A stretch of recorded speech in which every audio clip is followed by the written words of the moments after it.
أعوذ بالله من الشيطان الرجيم بسم الله الرحمن الرحيم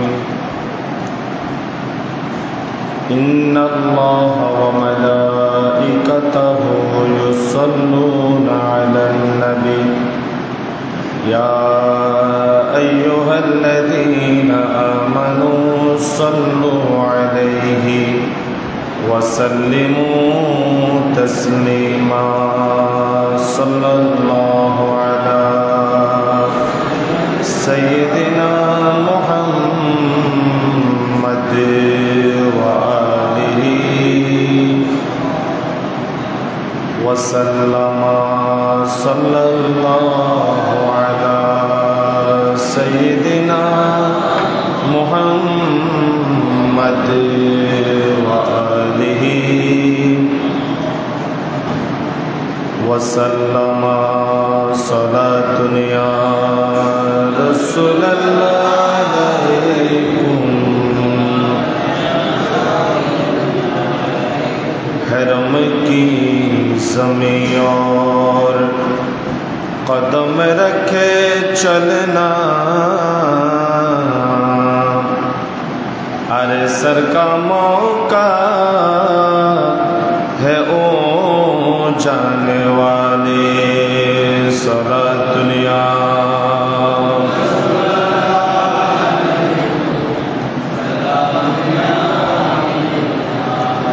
میں مجرم ہوں آقا مجھے ساتھ لے لو گئے نا موقع تاجدار مدینہ صلاۃ دنیا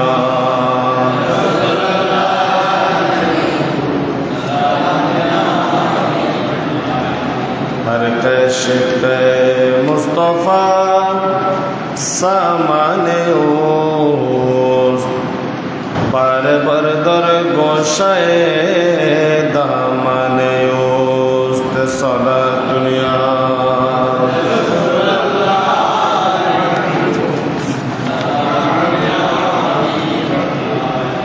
اعوذ باللہ من الشیطان الرجیم بسم اللہ الرحمن الرحیم انما يتقبل الله من المتقين صدق الله مولانا العظيم وصدق رسوله النبي الحبيب الكريم ونحن على ذلك لمن الشاهدين والشاكرين والحمد لله رب العالمين رب صل وسلم وبارك عليه بگڑی بھی بنائیں گے جلوے بھی دکھائیں گے بگڑی بھی بنائیں گے جلوے بھی دکھائیں گے تو گھبراؤ نہ دیوانوں سرکار بلائیں گے تو گھبراؤ نہ دیوانوں سرکار بلائیں گے ہم مسجد نبوی کے دیکھیں گے میناروں کو اور گنبد خضرا کے پر نور نظارے کو ہم مسجد نبوی کے دیکھیں گے میناروں کو اور گنبد خضرا کے پر نور نظارے کو ہم جا کے مدینہ پھر واپس نہیں آئے گی، ہم جا کے مدینہ پھر واپس نہیں آئیں گے۔ تو گھبراؤ نہ دیوانوں،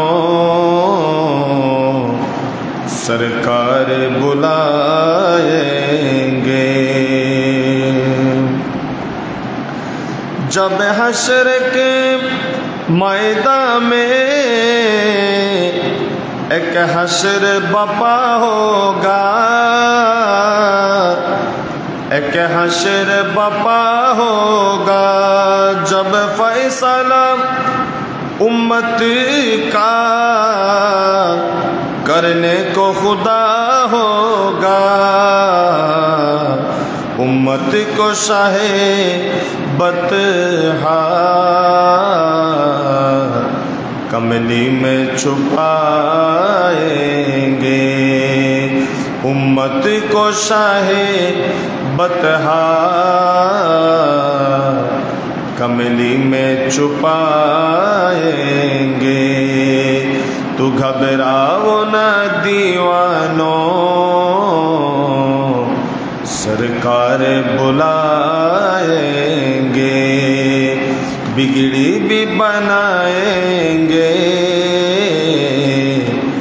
جلوے بھی دکھائیں گے۔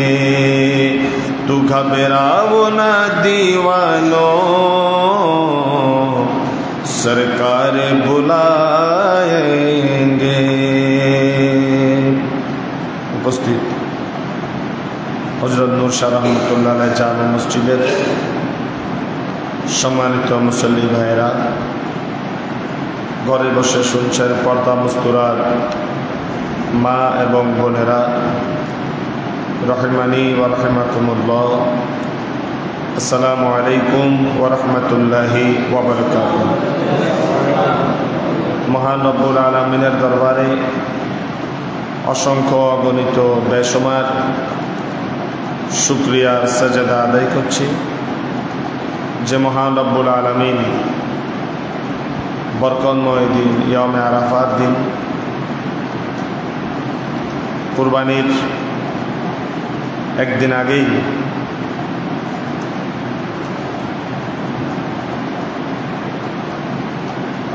আমাদেরকে মসজিদে আসার, জুমার নামাজ আদায় করার তৌফিক দান করেছেন। সবাই আল্লাহর দরবারে শুকরিয়া আদায় করছি, সবাই বলি আলহামদুলিল্লাহ। সালাতু সালামের হাদিয়া পেশ করছি রহমাতুল লিল আলামিন শফিউল মুসলিমিন কামলেওয়ালা নবীর রওজা আকদাস শরীফে, যে নবীর ওসিলায় আল্লাহর অফুরন্ত নিয়ামত আল্লাহ আমাদেরকে দান করেছেন। রসুলকে পেয়ে আমরা ধন্য হলাম, রসুল আল্লাহর পক্ষ থেকে বড় নিয়ামত, শুকরিয়া আদায় করি। আরেকটি বার বলি আলহামদুলিল্লাহ।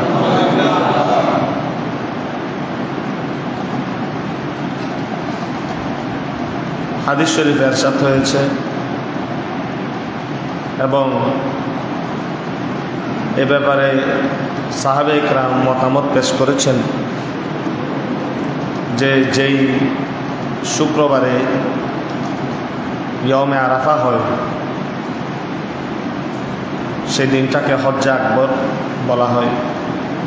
সবাই বলি সুবহানাল্লাহ। হারাম শরীফে ওনারাও জুমা পেয়েছেন, তাদের চাঁদ হিসাবে হজ্জে আকবর তারা না পেলেও কিন্তু আমরা হজ্জে আকবর দিনের মধ্যে চাঁদ গণনা অনুযায়ী আমরা অতিক্রম করছি। বরকতময় দিন, একদিকে আরাফা, একদিকে জুমা, আবার আগামীকালকে ফজর বেলায় ঈদ উল আজহা, বরকতময় জামাতের সব মিলিয়ে রহমত বরকতপূর্ণ একটা জায়গায় আমরা আল্লাহর ঘর জান্নাতি পরিবেশে এসেছি। আল্লাহ আমাদের সকলের জীবনের গুনাহ মাফ করুন, সবাই বলি আমিন। এবং এই বরকতময় দিনের ওসিলায় আল্লাহ আমাদের ঈমানকে তরুতাজা করুন, আমাদেরকে কবুল করুন, আমাদের কুরবানিকে কবুল করুন, সবাই বলে আমিন। আল্লাহ রাব্বুল আলামিন কুরবানির ইতিহাস, কুরবানির নিয়ম, কুরবানির চমৎকার ঘটনা আল্লাহ রসুলকে আল্লাহ জানাচ্ছেন এবং আল্লাহ রসুলকে আল্লাহ নির্দেশ দিয়েছেন আপনি আপনার উম্মতদেরকে কুরবানির ইতিহাস শোনান এবং কুরবানির বিষয় তাদেরকে শিক্ষা দেন। সেদিকে লক্ষ্য রেখেই সূরা মায়েদা ২৮তম আয়াতে আল্লাহ তাআলা ইরশাদ করেন যে হে রসুল, আপনি আপনার উম্মতদেরকে বলুন, ওয়াতলু আলাইহিম নাবা ইবনা আদামা বিল হক ইজ করবা কুরবানান ফাতুকুব্বিলা মিন আহাদিহিমা ওয়ালাম ইউতাকাব্বাল মিনাল আখার ক্বালা লা আকতুলান্নাকা ক্বালা ইন্নামা ইয়াতাকাব্বালুল্লাহু মিনাল মুত্তাকিন। সবাই উচ্চ আওয়াজে বলুন সুবহানাল্লাহ। তো কথা খেয়াল করেন,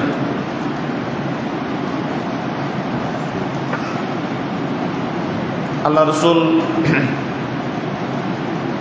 তার উম্মতদেরকে বললেন সেই সত্য কথা, সেই সত্য ঘটনা যে ঘটনা সংঘটিত হয়েছিল হযরত আদম আলাইহিস সালামের দুই সন্তানের মাঝে। পৃথিবীর সর্বপ্রথম ঘটনা সেটা কি? আদম আলাইহিস সালামের দুজন সন্তান ছিল। ওনার তো জোড়ায় জোড়ায় সন্তান হতো। কেউ কেউ বলেছেন ৩০০ জোড়া, কেউ কেউ বলেছেন আদম আলাইহিস সালামের ১০০ জোড়া সন্তান ছিল। সেখানে এই ঘটনা ওনার যে দুই সন্তানের মধ্যে সংঘটিত হয়েছে, একজনের নাম ছিল হযরত হাবিল আলাইহিস সালাম, আরেকজন হলো কি কাবিল। এগুলা তাদের নাম, হাবিল এবং কাবিল। এবং এই কোরআনের তাফসীরে ও হাদিসে ও শক্তিশালী সনদ দ্বারা এই ওয়াকিয়া প্রমাণিত। গুঞ্জাইশ বানোয়াটের কোনো সুযোগ নাই।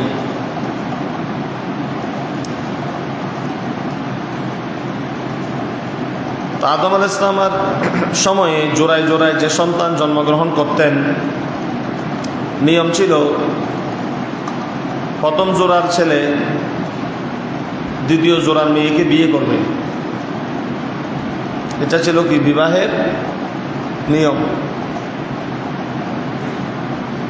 একসাথে যে দুইটা যমজ হতো, একই সাথে যমজ এক ভাই আরেক বোনকে বিয়ে করার নিয়ম ছিল না।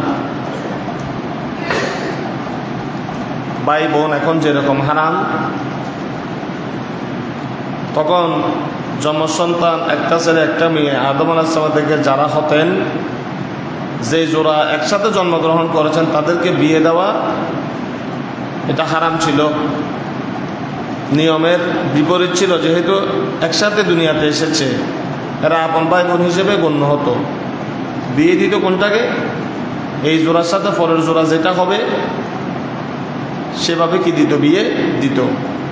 এই ছেলের সাথে পরের মেয়ে, অথবা এই মেয়ের সাথে পরের যে ছেলেটা হলো সেটা, এরকম। আপনারা কথা বুঝছেন? বুঝলেন নাই? না আবার বলবো? আবার বলি, কথা বুঝছেন?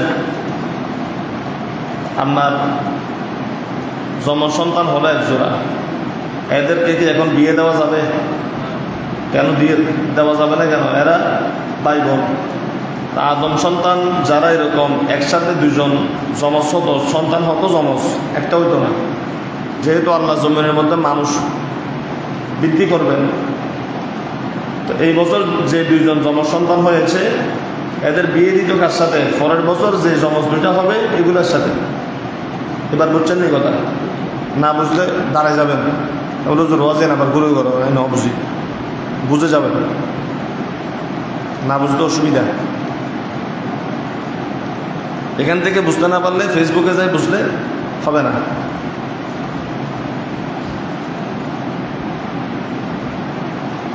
এখন সেখানে এক জোড়া সন্তান হলো। হাবিল আলাইহিস সালামের সাথে একটা মেয়ে হইল। তারপরে বছর কাবিলের সাথে একটা মেয়ে হইল। তাকে নিয়ম অনুযায়ী কাবিলের সাথে যে মেয়েটা পরের বছর হলো তার সাথে বিয়ে হবে কার? প্রথম বছর যে হাবিল হয়েছে তার সাথে। এটাই নিয়ম।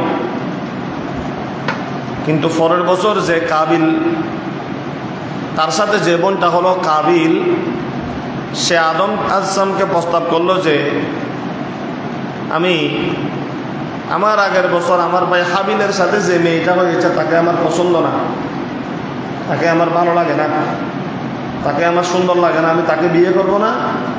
আমার সাথে আমার জোড়া যে বোন হয়েছে আকলিমা, আমি তাকে বিয়ে করব। এই প্রস্তাব কাবিল আদম আলাইহিস সালামকে জানালেন। বুঝছেন কথা? প্রস্তাবটা কি শরীয়ত সম্মত না শরীয়ত বিরোধী? হ্যাঁ, শরীয়ত বিরোধী। এখন আদম আলাইহিস সালাম বললেন, এটা তো আমার নিয়মে নাই, এটা তো আল্লাহর বিধান নয়। কাবিল বলে, আমি এত কিছু বুঝি না, আমি যেভাবে বুঝি আমাকে সেভাবে করান। তো উনি তো আল্লাহর নবী। আমাদের সন্তানদেরকে আমরা, সন্তান যখন বলে আমি এত কিছু বুঝি না, বাজারের মেয়ে বিয়ে করবো, বাবা নিরুপায় হয়ে কি করে? ছেলের আবদার মেনে নেয়। এরকম বিয়ের ক্ষেত্রে নয়, অনেক বিষয়, অনেক কিছু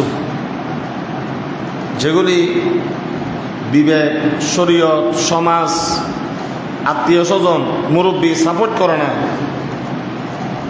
তারপরেও টাকা পয়সা হয়ে গেলে, মানুষের ক্ষমতা হয়ে গেলে মানুষ এটাকে কি করে? বিপরীত করার চেষ্টা করে। তখন শরীয়ত, ধর্মকর্ম তাদেরকে বেঁধে রাখতে পারে না। আমরা সিদ্ধান্ত নিতে পারি না কেন? আমাদের ভিতর কি নেই? শরীয়তের জ্ঞান নাই। জ্ঞান থাকলেও আমরা শরীয়তকে ভালোবাসি না। কিন্তু আদম আলাইহিস সালাম সমাধান দিলেন, তোমরা আমার সাথে ঝগড়া করিও না, তোমরা জানো আমি নবী, আল্লাহ একজন আছেন, তোমাদের এই বিষয়ে আল্লাহই সিদ্ধান্ত দিবেন, তোমরা দুজন কোরবানি করো, যার কোরবানি কবুল হবে সে আকলিমাকে বিয়ে করবে। সুবহানাল্লাহ। সবাই বলেন, আর একসাথে বলেন সুবহানাল্লাহ। এখন হয়েছে, আওয়াজগুলা কমে যাচ্ছে, আওয়াজ করবেন। আল্লাহ রসুল বলেন, মিজানের পাল্লায় দুইটা শব্দ কিয়ামতের দিন সবচেয়ে বেশি ভারী হবে। বুখারী শরীফের একবারে সবার শেষ যে হাদিসটা, যেটা দিয়ে বুখারী শরীফ শেষ করলেন ইমাম বুখারী, আবু হুরায়রা রাদিয়াল্লাহু আনহু জিজ্ঞাসা করলেন, ইয়া রাসূলুল্লাহ, সেই শব্দ দুইটা কি? উচ্চারণ করতে সহজ, খফিফাতানে আলাল লিসান, উচ্চারণ করতে কষ্ট নাই। আপনারা যে সুবহানাল্লাহ কইছেন, কষ্ট হয়েছে? কিন্তু মিজানের পাল্লায় যদি দেওয়া হয়, আল্লাহ রসুল বলে জমিন থেকে আসমান পর্যন্ত সওয়াব ভরপুর হয়ে যাবে একটা শব্দের ওজন কিয়ামতের দিন। তা আবু হুরায়রা বলেন, হুজুর শব্দ দুইটা কি? তা আল্লাহ রসুল বলেন, একটা হলো আলহামদুলিল্লাহ, আর একটা হলো কি? দুইটা শব্দ। অনেকে মনে করেন যে আমরা সুবহানাল্লাহ আলহামদুলিল্লাহ জোরে বললে হুজুরের জোশ আসবে মনে হয়। আমার জোশ আসুক আর যাক, মিজানের পাল্লা যে পারে হয়ে যাবে এটাতে কোনো সন্দেহ নেই। দুজন কোরবানি প্রস্তুতি নিলেন। হযরতে হাবিল আলাইহিস সালাম তিনি উট দুম্বা লালন পালন করতেন। তিনি হৃষ্টপুষ্ট মোটা তাজা একটা দুম্বা নিয়ে পাহাড়ে উঠলেন।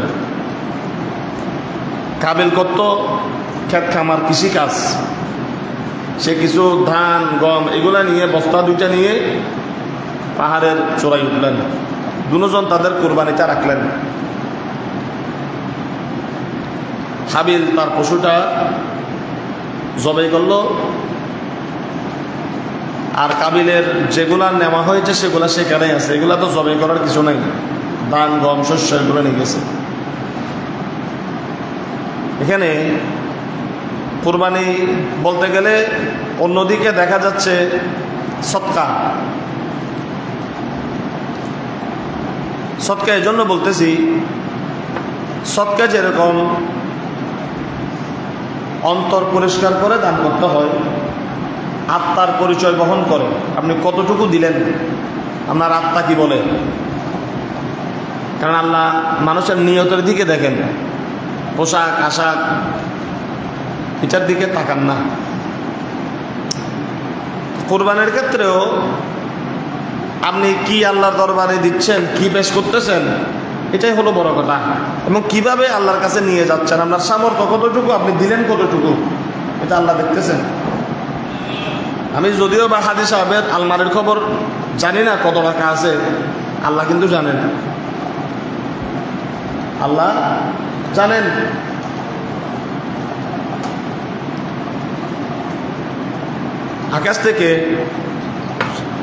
আকাশ থেকে এটা জবাই করার পর এক খণ্ড আগুন বা আগুনের মেঘ আসলো।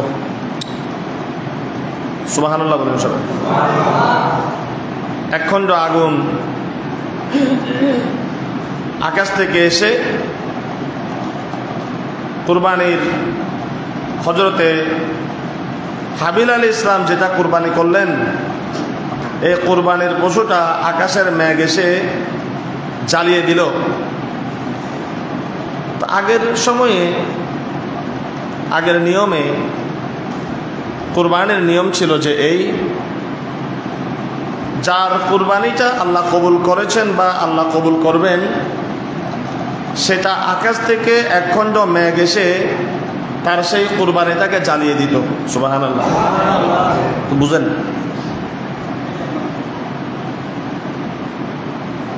তো আকাশ থেকে আগুনের টুকরা এসে হাবিলের দুম্বাটাকে জ্বালিয়ে দিল, আর কাবিলের সেই ধান শস্য যেগুলা ছিল ওগুলা পাহাড়ের চূড়ায় পড়ে আছে। হযরত আদম আলাইহিস সালাম দেখে আছেন কি হলো। তখন আদম আলাইহিস সালাম বললেন যে আল্লাহর পক্ষ থেকে ফয়সালা হয়েছে, হাবিলের কুরবানি আল্লাহ কবুল করেছেন, সেজন্য তুমি কাবিল, আমি বাবাকে যে প্রস্তাব দিয়েছ এ প্রস্তাব আল্লাহও পছন্দ করেন নাই। সুতরাং এই অনৈতিক কাজ থেকে, তোমার এই শয়তানের প্ররোচনা থেকে তুমি নিজেকে হেফাজত করো।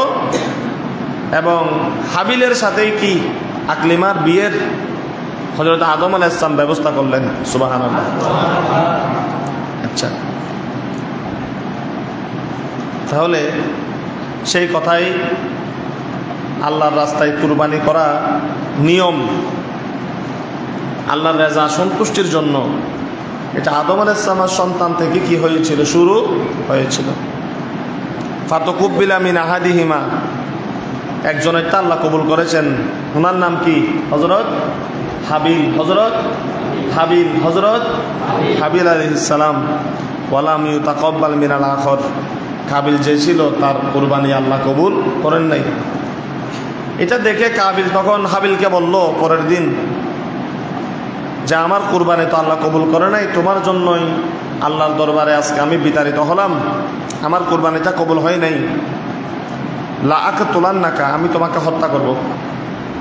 এটা কে বলে? কাবিল। হাবিলকে বলে আমি তোমাকে কি করব? অবশ্যই হত্যা করব। তখন হযরত হাবিল আলাইহিস সালাম বলেন ইন্নামা ইয়াতাকাব্বারুল্লাহু মিনাল মুত্তাকিন, আমি তো হকের উপর ছিলাম, আমি তাকওয়ার উপর ছিলাম, আমার ভিতরে আল্লাহর ভয় আছে, আমি মুত্তাকি পথ অবলম্বন করেছি বিদায় আল্লাহ আমার কুরবানি কবুল করেছে। তুমি হকের উপর ছিলে না বিদায় আল্লাহ তোমার কুরবানিটা কবুল করে নাই।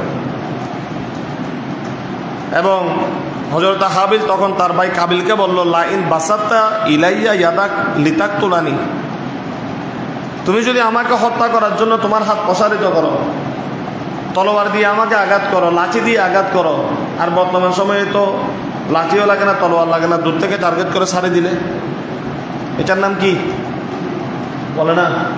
শুটার, গুলি। আর কি গুলি, এমনভাবে বলতেছেন আপনারা গুলি জীবনে দেখেন নাই, নাম শুনেন নাই। আহারে বাঙালি মানুষ, রাতে দিনে মানুষ মরতেছে, আছে না নাই?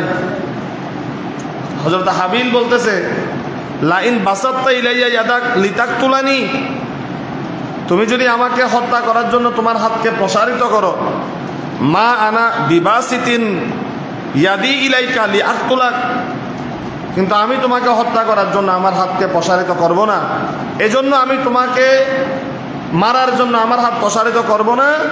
ইন্নী আখাফুল্লাহ রাব্বাল আলামিন, আমি আল্লাহকে ভয় করি, আমার ভিতরে আল্লাহর ভয় আছে। তোমাকে যদি আমি মারি, কালকে কিয়ামতের ময়দানে এটার দায়ভার আল্লাহর দরবারে পেশ করতে হবে। উচ্চ আওয়াজে বলুন সুবহানাল্লাহ। এখানে অনেক কিছু বোঝার আছে। কিছুক্ষণ আগে করে আসছে কি পশু কুরবানি, তো উনি বলতেছেন আল্লাহ মুত্তাকিদের কুরবানি কবুল করেন, যাদের ভিতরে আল্লাহর ভয় আছে, ইখলাস আছে, নিয়ত শুদ্ধ, তাদের কুরবানি আল্লাহ কবুল করেন। কুরবানি করার পর তার ভাই যখন তাকে হত্যা করার জন্য হাত বাড়াচ্ছে, আপনি হকের উপর, আরেকজন না হকের উপর, দুজন যুদ্ধ করলেন, আপনাকে যখন মারতে আসছে, আপনি অবশ্যই প্রতিহত করার জন্য যুদ্ধ করা তখন আপনার উপর ফরজ, নিজেকে বাঁচাতে হবে, সেভ করতে হবে। এ সময় যদি দুইজনের ভিতর কোনো একজন মারা যায়, আপনি হকের উপর থাকলে আপনি জান্নাতি, সে না হকের উপর থাকলে সে জাহান্নামী। আপনারা কতটা বোঝার চেষ্টা করেন। সেদিন হাবিলের শক্তি ছিল, সে যদি সেদিন তলোয়ার নিয়ে তার সাথে যুদ্ধ করতো, এক পর্যায়ে কাবিল যদি মারা যেত, হাবিল এটার জন্য আল্লাহর কাছে জবাবদিহি করার দরকার ছিল না, কারণ আল্লাহ দেখতেছেন কে হকের উপর কে না হকের উপর। আপনি দেখেন নিজে হকের উপর থাকার পরেও ইমামে হুসাইন হকের উপর ছিলেন, তলোয়ার তুলেছিলেন নিজেকে সেভ করার জন্য, এবং একসময় নিজের হাত থেকে তলোয়ার ছেড়ে দিলেন যে আমি আর তোমাদেরকে যুদ্ধ করব না, আমার রক্তটা যদি আমার নানা জানের ইসলামের জন্য প্রয়োজন হয় আমি নিজেই দিয়ে দিলাম। তিনি শাহাদত বরণ করার জন্য নিজের গর্দানকে নিজেই সঁপে দিয়েছিলেন। সুবহানাল্লাহ। এখানে যুদ্ধ করার তার রাইট ছিল, সেখানে যুদ্ধ না করে উল্টা কি বলতেছে, তুমি যদিও আমাকে হত্যা করো, আমি তোমাকে হত্যা করার জন্য আমার হাতকে প্রসারিত করবো না। ওই হাদিস আল মুসলিম মান সালিম আল মুসলিমুন মিন লিসানিহি ওয়া ইয়াদিহি, সেই তো প্রকৃত মুসলমান, যার জবান থেকে, যার হাত থেকে আরেকজন মুসলমান নিরাপদ। আমরা কি নিরাপদে রাখি? মসজিদ থেকে বাইরে হইলে অমুক আলী কি করছে, তমুক আলী কি করছে, হ্যাঁ আপনার বাড়ি এখানে, তার বাড়ি ওখানে, আপনি এখানে বসে বসে তার গীবত করেন। আপনার জবান থেকে আপনার একজন মুসলমান ভাই হেফাজত নয়। আপনার একজন ভাই গরুর ট্র্যাক নিয়ে আসতেছে, আপনি রাস্তাটা ব্লক করে সুন্দর মতো গরুগুলো নামাই লুটপাট করে দিলেন, তাহলে আপনার হাত থেকে আপনার একজন মুসলমান ভাইয়ের মাল বাদ দেন, জানা তো নিরাপদ না।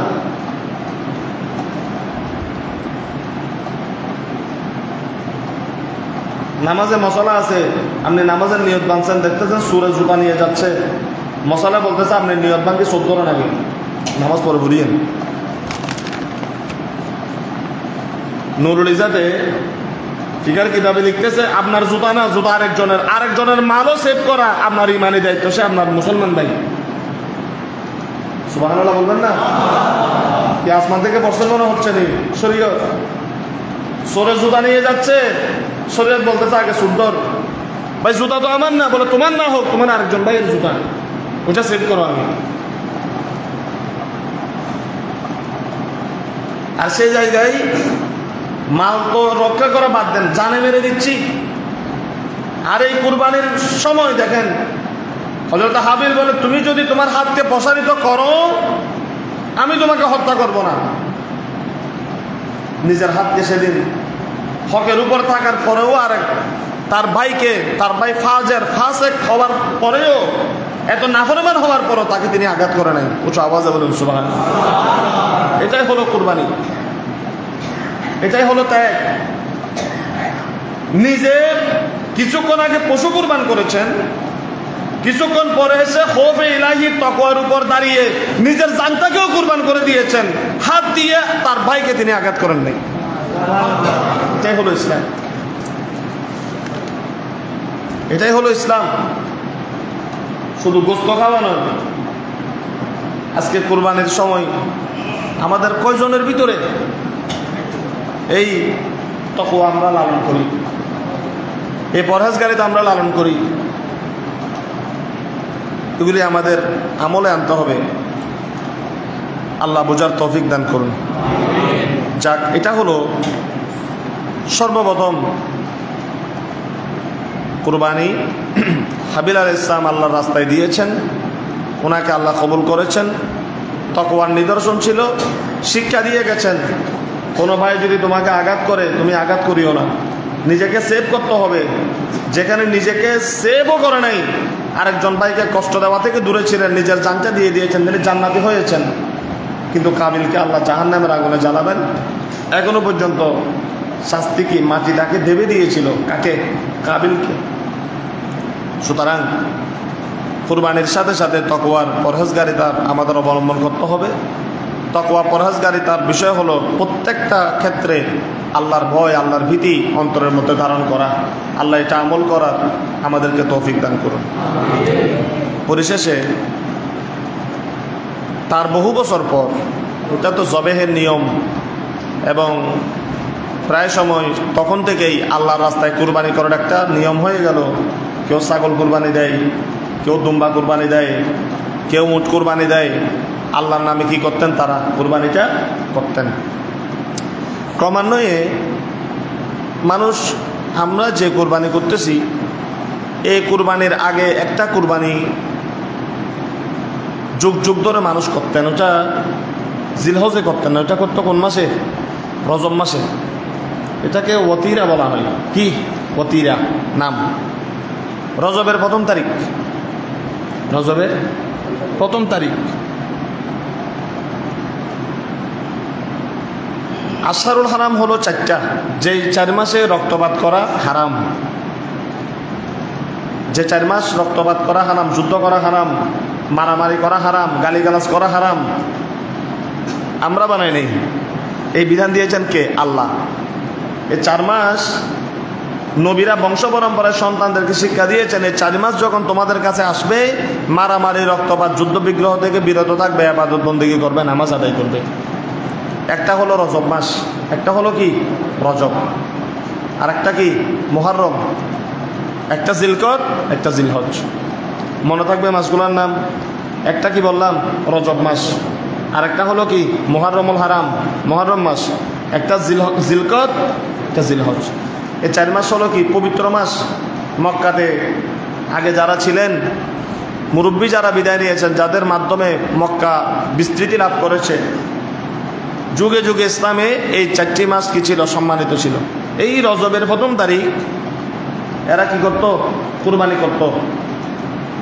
যারা মুসলমান ছিলেন তারা আল্লাহর নামে ওই যে হাবিল আলাইহিস সালাম থেকে শিখা সেই কুরবানিটা করতেন, অথবা ওই দিনটাকে আল্লাহর নামে উৎসর্গ করতেন। পরবর্তীতে শয়তান যাদেরকে পথভ্রষ্ট করেছে, দেবদেবীর পূজা যারা করত, আগুনের পূজা, বাঁশের পূজা যারা করত, এরা ওই রজবের প্রথম তারিখ দেবীর সামনে, মূর্তির সামনে গিয়ে তারা ছাগল জবাই করত, উট জবাই করত, দুম্বা জবাই করত। নাউজুবিল্লাহ। তার মাঝামাঝি বা আগে এই নিয়মটা তারা পালন করত। এক সময় এই এতক্ষণ যেগুলা বললাম, এগুলো হলো সৃষ্টির সূচনা লগ্ন থেকে কুরবানির একটা নিয়ম শুরু হয়ে গেল। কুরবানি জবাই করতে হয় এবং আল্লাহর রাস্তায় এটা কি করতে হয়? আল্লাহ সন্তুষ্টির জন্য জবাইটা করতে হয়। যদিও বা কি আল্লাহ গোস্ত খান না, রক্ত কি? লা ইয়ানালুল্লাহা লুহুমুহা ওয়ালা দিমাউহা ওয়ালাকিন ইয়ানালুহুত তাকওয়া। আল্লাহ রক্তও খান না, গোস্তও খান না, বরং কোন নিয়তে পশুটা জবাই করেছে তার তাকওয়া, তার নিয়তের পরাকাশটা যেটা, সেটা আল্লাহর ইখলাসটা আল্লাহ দেখেন, ওইটাই আল্লাহ কবুল করেন। সুবহানাল্লাহ। দীর্ঘদিন পর আদম আলাইহিস সালাম আর সন্তানেরা নূহ আলাইহিস সালাম আসলেন, ওনারা দুনিয়াদারি করলেন। ইদ্রিস আলাইহিস সালাম, ওনারা দুনিয়াদারি করলেন। এক সময় আল্লাহর একজন জলিল কদর নবী আল্লাহ জমিনের মধ্যে পাঠালেন, ওনার নাম হলো হযরত ইব্রাহিম খলিলুল্লাহ। হযরত ইব্রাহিম খলিলুল্লাহ আলাইহিস সালাম সারা জীবন পরীক্ষা দিয়েছেন। সারা জীবন কি দিয়েছেন? পরীক্ষা দিয়েছেন। ওনার হায়াত বিশাল বড় 5 জন নবীর মধ্যে হযরত ইব্রাহিম আলাইহিস সালাম একজন। সুবহানাল্লাহ। এবং আমার নবী বলেন হযরত ইব্রাহিম আলাইহিস সালামের চেহারার সাথে শরীরের গঠনের সাথে আমি রাসূলের বেশিরভাগ মিল আছে।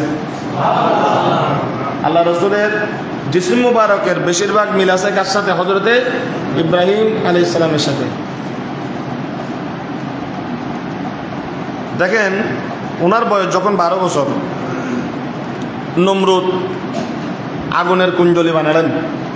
নমরুদ না? ইব্রাহিম আলাইহিস সালামের সময় না মনে হয়। কে? নমরুদ না? নমরুদ মূর্তি ভেঙেছেন ওনার বয়স তখন 12 বছর। কাবা ঘরে ঢুকে যত মূর্তি পাইছে অথবা ইবাদতগাহ, এরা যে মূর্তিটাকে ইবাদতগাহ বানিয়েছে ওগুলো সব কি করেছে? ভেঙে ফেলেছে, আঘাত করেছে। কাবা ঘর না, উনি যেখানে থাকতেন ওখানে যারা মূর্তি পূজা করতো সেই মূর্তিগুলাকে কি করেছে? ভেঙে ফেলেছে। এটা জানাজানি হওয়ার পর আগুনের কুণ্ডলী যখন বানানো হলো, ওনাকে যখন আগুনে নিক্ষেপ করতেছে, আগুনের কুণ্ডলী বানাইছে, এটা ছোটোখাটো করে বানায় নাই। কীভাবে পারছে তারা? কত শক্তিশালী বাদশা ছিল। কেউ কেউ বলতেছেন লম্বা ছিল, এটা 80 মাইল এই আগুনের কুণ্ডলী। এটা কি বানাইছে আল্লাহ জানে। এবং এটার উপর দিয়ে যে গরম তাপ ছিল, উপরে পাখি উঠতে পারে নাই। আকাশ থেকে পাখি গরমের তাপে আকাশ থেকে পাখি ওই গর্তের মধ্যে পড়ে গেছে। 3 মাস পর্যন্ত গর্তের মধ্যে শুধু কি ঢালা হয়েছে? জৈতুন তেল ঢালা হয়েছে। লাকড়ি সংগ্রহ করা হয়েছে 6 মাস এটা চালানোর জন্য। দিবে মাত্র 12 বছর একটা বাচ্চা। যেভাবে হোক, অনেক লম্বা কথা। ইব্রাহিম আলাইহিস সালামকে যখন আগুনের কুণ্ডলীর মধ্যে নিক্ষেপ করা হচ্ছে, আমরা তো মুসলমানের বাচ্চা, আমাদের তাকওয়া, আমাদের ইমানের শক্তি আর নবীদের ইমানের শক্তি আপনি দেখেন। ইব্রাহিম আলাইহিস সালামকে যখন ফালানো হচ্ছে তখন বাতাসের একটা ফেরেশতা আসলো, আসি বলে হুজুর ইব্রাহিম, আপনি তো আল্লাহর বন্ধু, আপনি নবী, আমরা চিনি, একটু অনুমতি দেন না। আগুনের কুণ্ডলীটা বলে যে আমি বাতাস এমন জায়গায় নিয়ে ফালাবো এর এটা খুঁজেও পাবে না, এদেরকে শুদ্ধ ফালাই দিব। তো ইব্রাহিম আলাইহিস সালাম বলে যে তুমি কোত্থেকে আসছো? আমি আল্লাহর পক্ষ থেকে আসমানে থাকি, আপনার এটা দেখে আমার বরদাস্ত হচ্ছে না, আপনাকে সহযোগিতা করার জন্য আসছি। তো বলে যে আমি যে এই মুসিবতের মধ্যে আছি আমার আল্লাহ কি দেখেন না? বলে আল্লাহ অবশ্যই দেখেন। বলে যে তিনি যদি দেখেন তিনি ব্যবস্থা করবেন, তুমি চলে যাও। সুবহানাল্লাহ বলবেন না? তিনি চলে গেলেন। তার কিছুক্ষণ পরে মিকাইল আলাইহিস সালাম আসলেন, বলে যে হুজুর একটু বৃষ্টি দেই। এমনভাবে বৃষ্টি দিব আগুনের জর্রা পরিমাণ আগুনের অস্তিত্ব খুঁজে পাবে না। উপর থেকে বৃষ্টি দিব, নিচে থেকে পানি তুলে দিব, এটাকে সাগর বানাই দিব। ইব্রাহিম খলিলুল্লাহ বলে তুমি কোত্থেকে আসছো? বলে আমি মিকাইল, উপর থেকে আপনাকে একটু সহযোগিতার জন্য আসছি। বলে আমার আল্লাহ কি দেখে না আমি যে অবস্থায় আছি? বলে দেখেন। বলছে তাহলে তুমি চলে যাবো, উনি ব্যবস্থা করুন। সর্বশেষে আসলেন হযরতে জিবরিল আলাইহিস সালাম। বলে যে হুজুর আমি এটাকে উপরেরটা নিচে ঢুকাই দিই, নিচেরটা উপরে তুলে দেই। বলে আপনি কোত্থেকে আসলেন? বলে আমি জিবরিল, আপনাকে একটু সহযোগিতা করার জন্য আসছি। বলে আপনার সহযোগিতা আমার দরকার নাই, আমার আল্লাহ এটা দেখতেছেন। সুবহানাল্লাহ। 3 জন ফেরেশতা বিদায় নিলেন।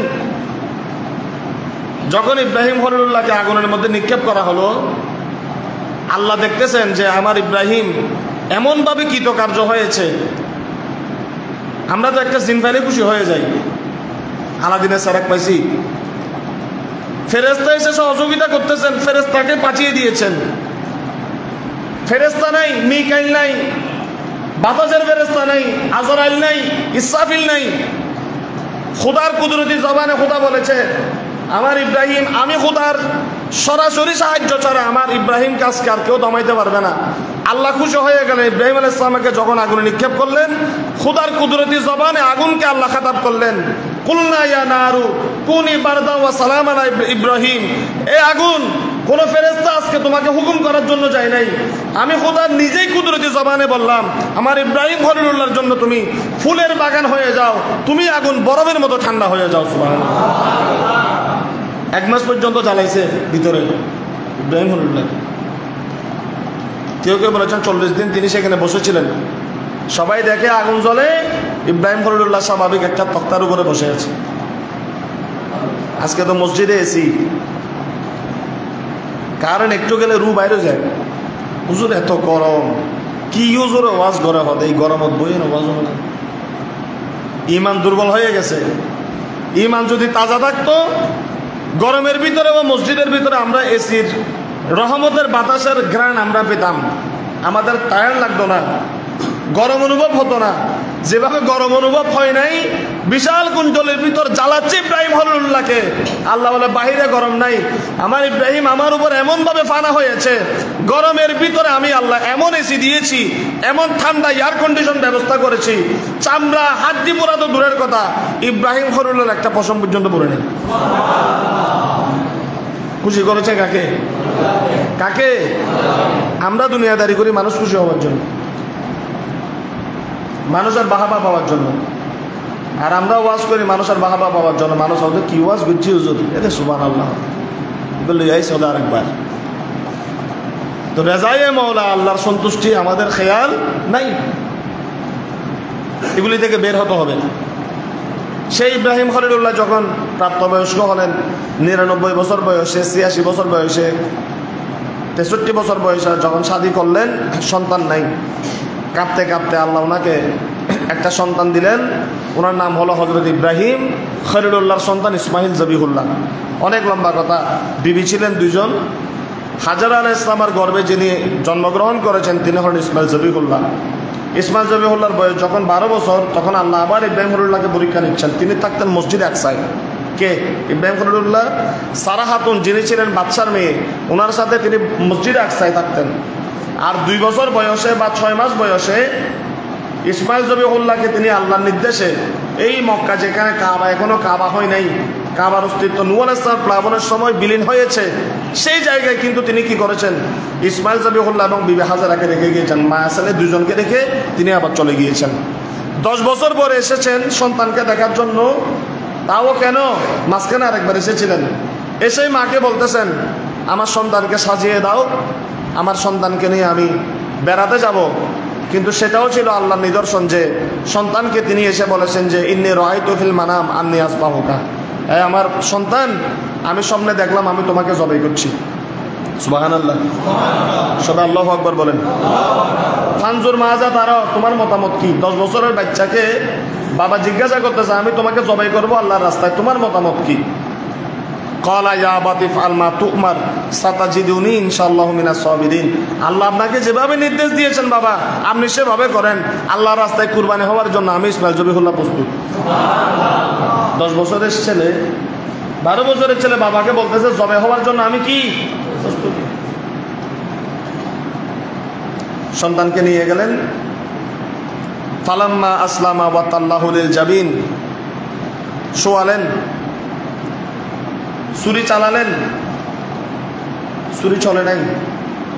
একসময় তিনি রাগান্বিত হয়ে ছুরি যখন বাইরে নিক্ষেপ করলেন, তখন জিবরিল আলাইহিস সালাম একটা জান্নাত থেকে দুম্বা নিয়ে কোথায় আসলেন? ইব্রাহিম খলিলুল্লাহর কাছে। অনেকে বলেছেন এটা হলো সেই দুম্বা যেটা হযরত হাবিল আলাইহিস সালাম সেদিন আল্লাহর রাস্তায় কুরবানি দিয়েছেন। ওটা আল্লাহ জান্নাতে লালন পালন করেছিলেন, সেটাই আবার ইসমাইল জবিহুল্লাহর পরিবর্তে তিনি জমিনের মধ্যে পাঠিয়েছেন। এরকম রাওয়ায়াত আছে। তা মোটা তাজা দুম্বা ইব্রাহিম খলিলুল্লাহ জবাই করলেন। ইসমাইল আলাইহিস সালামকে আল্লাহ কি করলেন? ছেড়ে দিলেন। এবং আল্লাহ তাআলা বলেন ওয়া নাদাইনাহু আইয়া ইব্রাহিম কদ সাদ্দাকতা রুইয়া। দেখেন সন্তান কিন্তু জবের জন্য নিয়ে এসেছে, ছুরিও চালাই দিছে। আল্লাহ বলতেছেন তুমি তোমার স্বপ্নকে বাস্তবে পরিণত করে দিয়েছো, তুমি তোমার স্বপ্নকে বাস্তবে পরিণত করে দিয়েছো। ইন্না কাযালিকা নাজিজিল মুহসিনিন, তুই মুহসিন বান্দাদের একজন। মুহসিন বান্দা এটা খুব হাই পজিশনের আল্লাহর মুকাররব বান্দাদের একটা টাইটেল। ওয়া ফাদাইনাহু বিযিবিহিন আযীম, আমি তোমার সন্তানের পরিবর্তে একটা দুম্বা ফিদিয়া করলাম। এটা নিয়ে আবার অন্য কথা আছে, ফিদিয়া কি সেদিকে আমরা যাচ্ছি না। এতটুকুন প্রথম আমাদের কুরবানি শুরু হয়েছে। ইব্রাহিম আলাইহিস সালামের সন্তান হযরত হাবিল আলাইহিস সালামের কুরবানির মধ্য দিয়ে তখন থেকে ধীরে ধীরে ধীরে ধীরে এটা বিভিন্ন সময় মানুষ আল্লাহর নামে জবাই করতো, যারা আল্লাহর ইবাদত করতো না তারা দেবদেবীর নামে জবাই করতো। একসময় ইব্রাহিম আলাইহিস সালাম আর সন্তানকে যখন আল্লাহ কুরবানি করতে বললেন, সেই জায়গায়ও তিনি সন্তানকে দিয়েছিলেন, পরিবর্তে একটা দুম্বা জবাই হয়েছে। যেহেতু ইসমাইল জবিহুল্লাহর বংশ দিয়ে আমার নবী এসেছেন, তা আমার নবী ইসমাইল ইব্রাহিম খলিলুল্লাহর নামকে আল্লাহ যেহেতু ওয়াদা করেছেন, ইব্রাহিম তোমার নাম আমি জমিনের মধ্যে বুলন্দ রাখবো, তখন আল্লাহ রসুল জমিনে এসে এই ইব্রাহিম আলাইহিস সালামের সেই দিনের কুরবানিটাকে, সেদিন থেকে যেই কুরবানিটা ইব্রাহিম আলাইহিস সালাম করেছেন সে কুরবানির নিয়ম ছিল, ওটা আমাদের মুসলমানদেরকে আল্লাহ রসুল উপহার দিলেন যে ঈদুল আজহার যে কুরবানি ইব্রাহিম খলিলুল্লাহ করেছে সে কুরবানি তোমরা করো, এটা সুন্নত ইব্রাহিম, আমি নবী এটা তোমাদের জন্য বিধান করে দিলাম। ঈদুল আজহার নামাজ আদায় করবে, নামাজের পর তোমরা তোমাদের পশু কুরবানি করে একদিকে আল্লাহর সন্তুষ্টি কামনা করবে, আরেকদিকে আমার দাদা তোমাদের নবী হযরত ইব্রাহিম খলিলুল্লাহ ওনার স্মৃতি তোমরা চারণ করবে, একদিকে জিক্রে খুদা হবে, আরেকদিকে ইব্রাহিম আলাইহিস সালামের স্মৃতি বিজড়িত কথা মনে পড়বে, এবং এটার মধ্য দিয়ে মুসলমান তাদের অতীতের ইতিহাসকে, নিদর্শনকে তারা ধারণ করবে। বলুন সুবহানাল্লাহ। সুতরাং আগামীকাল ঈদুল আজহা নামাজ আমাদের এই মসজিদে হবে ইনশাল্লাহ। আপনারা জামাতে আগেভাগে আসবেন, ফজরের নামাজটা জামাতে পড়ার জন্য চেষ্টা করবেন না, নামাজটা পড়বেন। ফজরের নামাজ ফরজ, ঈদের নামাজ ওয়াজিব। ঈদের নামাজ কি ওয়াজিব? ওয়াজিব বলে না বলে যত তো ফরন ফিরতুন মানলেন না, ওয়াজিব মানে এটাও কি, এটা ছাড়লে গুনাহগার হবেন। বোঝা গেছে? ফজরটা পড়বেন, ঈদের জামাতটা পড়বেন। এখানে ঈদের জামাত এই 7:30টায় দেই, 7টা হলে একটু তাড়াহুড়া হয়ে যায়, 8টা হলেও দেরি হয়ে যায়। 7:30টা দিলে মনে হয় সবার জন্য ভালো হয়। 7:30টায় জামাত কি বলেন বানা বলেন নাসার ভাই?